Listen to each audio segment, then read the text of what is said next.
Hey guys, this is a quick help video for anyone who is redoing or doing for the first time the Unit 1 test Part 2 in our fall semester of World History. This was a very short writing assignment, but it's very important that you understand the expectations and the things I'm looking for when I'm grading so that you can have the highest grade possible. So I'm going to go through today a few things that you need to know, a few tips and tricks, a few reminders for expectations, and also some helpful information about how to research the topic.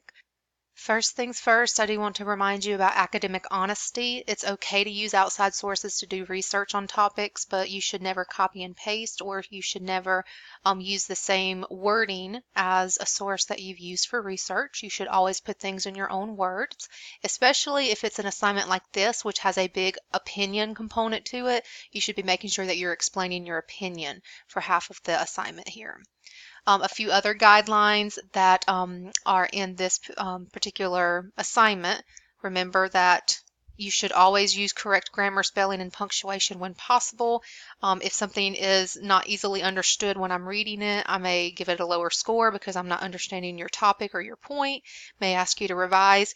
And then also the limit for the amount of writing you do. It has to be at least 6 sentences. Anything less than 6 sentences is not accepted as full credit. You will be, docked some points for having less than the required amount. Now, the main thing that you need to know is that there is a specific topic that you're going to be writing on. So it says in the instructions, which you can find actually in the test lesson. You can find these in a docu-file. What you're going to do is you're going to choose one of the Enlightenment thinkers that we discussed in Unit 1. This would be either John Locke, Jean-Jacques Rousseau, or Baron de Montesquieu. When you choose one of those Enlightenment thinkers, you're going to research his ideas and then just write a 6 or more sentence paragraph in which you do 4 things. I'm looking for these exact 4 things when I'm grading. First, you're going to summarize that person's ideas about government and natural rights. So you make sure you're putting this in your own words. But whoever you choose, whether it's John Locke, Jean-Jacques Rousseau, or Baron de Montesquieu, you're going to summarize his ideas about government and natural rights. I would recommend 2 to 3 sentences there. Next, you're going to have 1 sentence in which you're going to say whether you agree or you disagree with this Enlightenment thinker's ideas.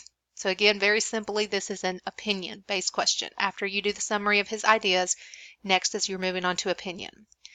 The next sentence, explain why you agree or disagree using examples. So in 2 or so sentences, you can explain why you disagree or agree. And then lastly, how do you think the world or country would be different today if this man had not shared his opinions about government? So again, this is just mostly an opinion-based question based on what you have learned about the Enlightenment thinkers. So the Enlightenment ideas, that does have to be factual.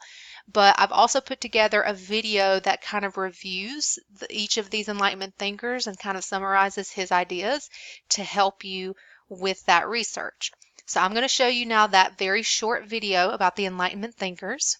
You can watch through it, and then after watching, you can decide which of those gentlemen you'd like to write about, and then begin writing your paragraph. So here is the video for that Enlightenment thinker review.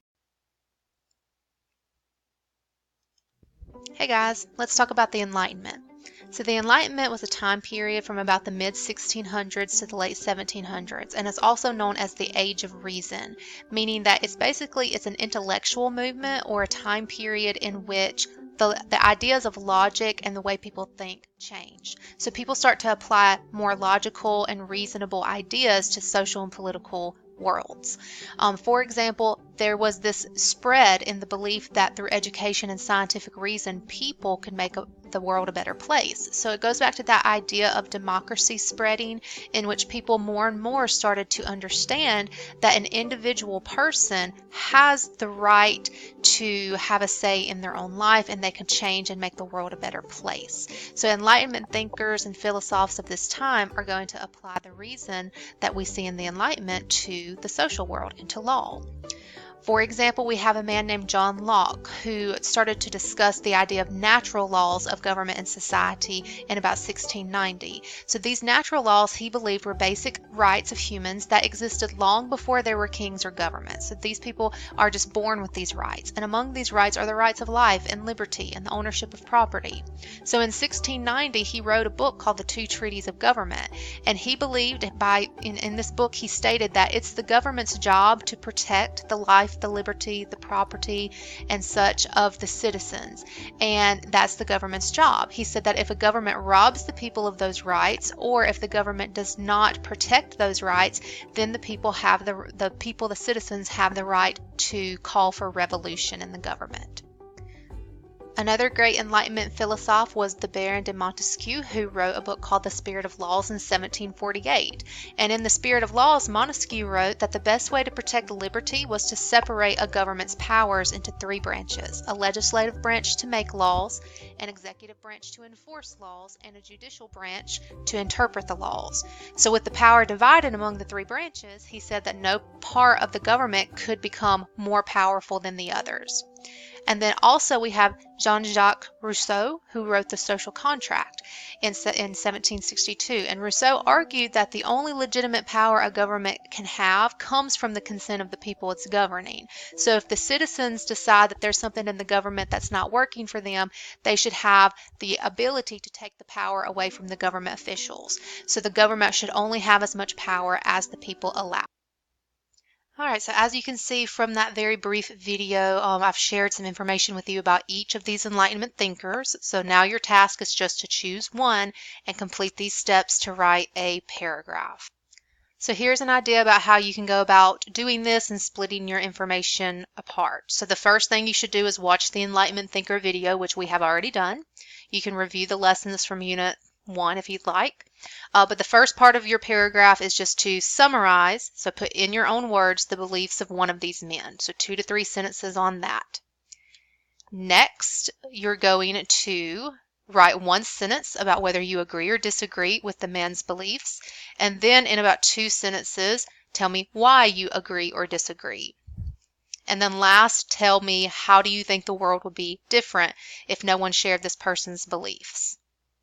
So once you have completed these objectives, once you've completed these sentences, then your paragraph should be complete and ready to submit to the Unit 1 Part 2 Dropbox for grading. So again, if you have any questions for me regarding this assignment, please don't hesitate to reach out and let me know, but please complete this as soon as possible so that your grade can be boosted very high. And have a great rest of your day.